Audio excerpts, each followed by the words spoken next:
আমি ভিডিওস বানাই, আমি জানি অনেক বাজে কমেন্ট থাকবে, ভালো কমেন্ট থাকবে, সব মিশিয়ে।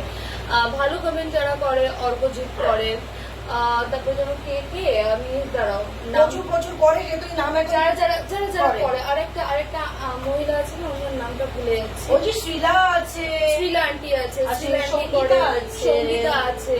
তো অনেকেই যারা ভালো ভালো কমেন্ট করে তাদেরকে অনেক থ্যাংক ইউ যে তোমরা আমাদের ভিডিওগুলো ভালোভাবে দেখো, বোঝো। ইনফ্যাক্ট মানে যথাযথ মানে তোমরা তোমাদের পয়েন্ট অফ ভিউ টুকু, আমি চাই না যে আমার ভিডিওতে সবসময় সবাই মানে আমার হ্যাঁতেই হ্যাঁ দিই, আমার হ্যাঁতে সবার হ্যাঁ হবে না, কারণ অনেকের পয়েন্ট অফ ভিউ সঙ্গে অনেকের পয়েন্ট অফ ভিউ মিলবে না। তো যথেষ্ট, সেটা কোনো কথা না, কিন্তু আমার এগেনস্টে বললেও আমি মনে করেছি মানে ভিডিওর বেসিসে কোনো কথা বলে না, তারা কথা বলে কি না কোনো মেয়ে মানে স্পেশালি আমি মনে করি ছেলেরা ছেলেদেরকে বললো আলাদা, এখানে মেয়েরা মেয়েদেরকে বডি শেমিং করে। তোমার তো ঝুলে গেছে, তোমার তো হ্যান হয়ে গেছে, ইনফ্যাক্ট মেয়েরাই মেয়েদেরকে করে তোমার তো ঝুলে গেছে, তোমার তো ঝুলে গেছে। আচ্ছা, ঝোলার কনসেপ্টটা জানো? যখন কোনো জিনিস প্রচন্ড ভারী হয় সেটা ঝুলে যায় এট আ টাইমে। আবার যখন তুমি ওয়েট লস করো তখনও কিন্তু তোমার শরীর থেকে যখন ফ্যাট গুলো, তোমার ব্রেস্টেও তো ফ্যাট থাকে, সেটাও কিন্তু বার্ন হয়ে কিন্তু ব্রেস্ট ঝুলে যায়।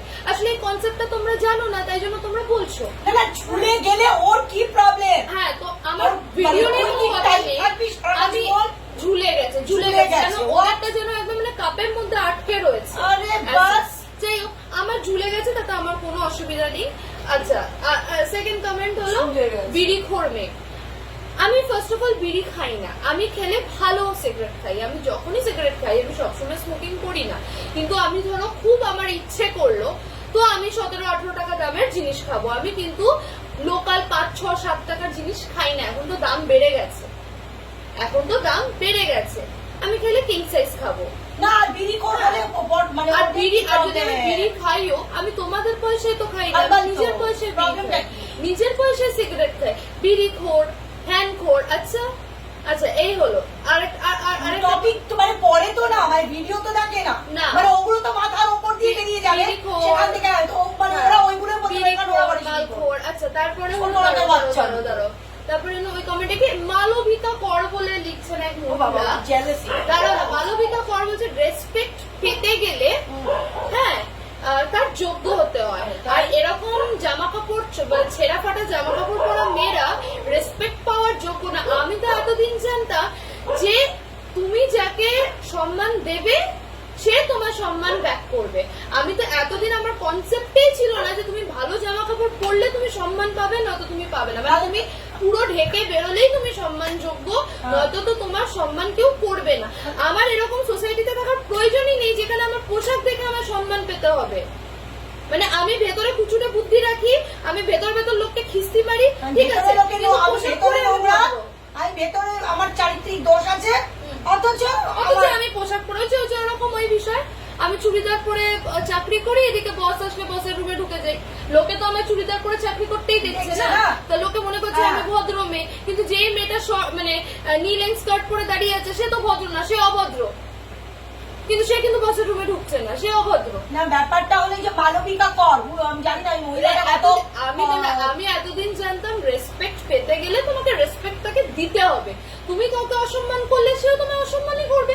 এবার এরকমও ব্যাপার নেই যে সে অসম্মান করবে, যার নিজের মান সম্মান বোধ আছে সে হয়তো কথা বলা বন্ধ করে দেবে, আবার যে ঢিল ছুড়লে পাটকেল মারে সেরকম ধরনেরও মানুষ আছে।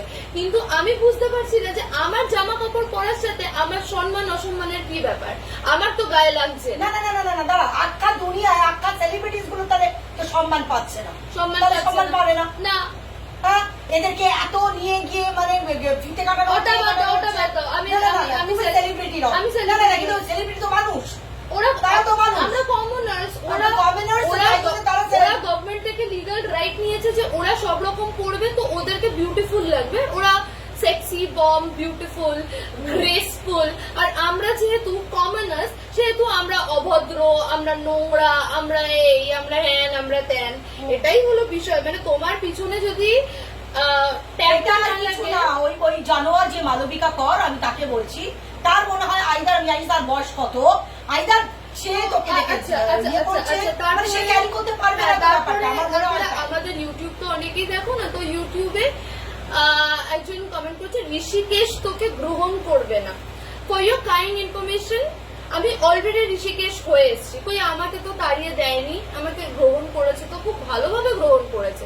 ইনফ্যাক্ট আমি আবারও যাবো, আবারও লোকটা কে, লোক না কে, কি যেন কি জোয়ারদার না বাবা টাইটেল আগে টাইটেল দাও বাপরে বাপ, তারপরে কিছু ওখানেই তো আমার বুকে ধাক্কা লাগছে জোয়ারদার। আর কিছু দুব্বো ঘাস হাতে নেওয়া ভিউয়ার্স আছে, দুব্বো ঘাস হাতে নিয়ে দেখে, হ্যাঁ ফেক প্রোফাইল ক্রিয়েট করে কমেন্ট মারে। হ্যাঁ, তার মধ্যে একটা হলো পার্থ দাস আর একটা হলো শুভম দত্ত, এদেরকে তো আমার নাম মুখার্জি এবং সেই আর একটা প্রোফাইল মানে ফেক প্রোফাইল এরা করে কি এই ছেলেগুলো, এরা বলে এরা লোকের কাছে কমেন্ট করে, এরা ছেলে কি মেয়ে, সারাদিন ঘরে কাজ নেই, এরা কি করবে, এরা একটা ফেক প্রোফাইল ক্রিয়েট করবে, ক্রিয়েট করে সবার জায়গায় জায়গায় গিয়ে সবার ভিডিও দেখবে সারাদিন বসে বসে, আর এদেরকে কমেন্ট করবে যে এদের কোনো কাজ নেই। আরে তোদেরই কোনো কাজ নেই, তোরা কি করে দেখি, তোরা তো দেখছিস, তার মানে তোদের কাজ নেই। আমাদের তো এত সময় নেই, আমাদের বরঞ্চ তো সময় নেই যে আমরা গিয়ে গিয়ে লোকের ফিরে ঘুরে ঘুরে কে কি ভিডিও করছে ইয়ে করছে, মানে এরা দুব্বো ঘাস হাতে নিয়ে বসে থাকা viewers. And thanks to you, ঠিক আছে আমার কমেন্ট আসছে, আমার কাজ হয়ে যাচ্ছে, আমার ভিউজ ঢুকছে, আমার কাজ হয়ে যাচ্ছে, আমার কিন্তু কোনো প্রবলেম হচ্ছে না। বিষয়টা হলো যে এটা আমি জাস্ট বললাম, জাস্ট তুললাম, I mean need of content, আমার কন্টেন্ট দরকার, আমি কন্টেন্ট দিয়ে দিলাম। Now the thing is that তোমরা আমায় কমেন্ট করো, আমাকে গালাগালি দাও, যাচ্ছে তাই করো, তাতে আমার কোনো যায় আসে না। আলটিমেটলি আমার ভিউজ হচ্ছে, আলটিমেটলি আমার কমেন্ট গুলো দরকার, কমেন্টের এঙ্গেজমেন্ট দরকার, আমি পেয়ে যাচ্ছি, থ্যাঙ্কস টু ইউ।